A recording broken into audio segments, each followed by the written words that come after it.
right, we have our TimeSerts. We have our bolts from Ford. I did have to trim the drill bit so I had room to fit, but it's good to go. So now I'm going to go in and drill out our two jacked up holes down at the bottom and put our TimeSerts in. All right, so there you can see the two holes we need to drill. That's going to be really fun, but it's not too bad. Even though the bolts are broke off in there, it's still not going to be too bad. All right, back here on Allan's 2012 Escape. You saw earlier, we tried the TimeSerts a couple days ago.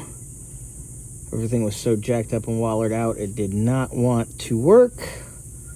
We did try a Helicoil just for speed to try to get it out so Allan can drive it.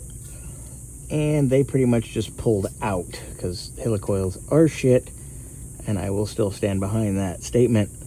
So the TimeSerts didn't work, so I ordered the BigSerts, and we have bolts that are in. They're obviously not torqued down, but we have inserts in.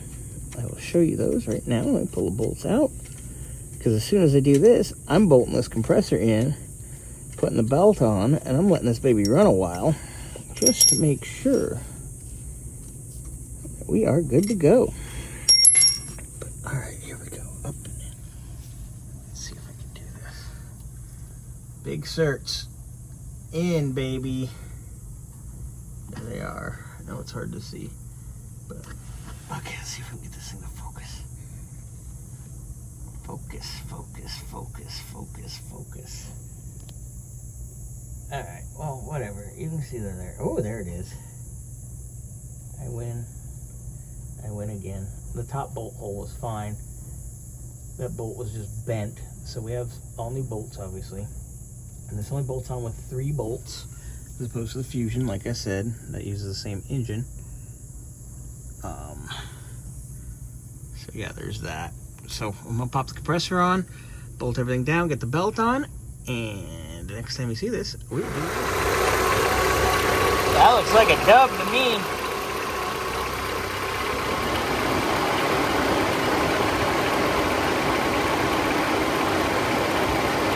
That thing is solid now.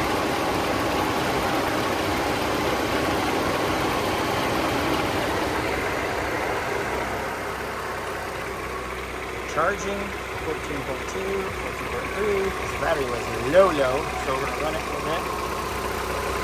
But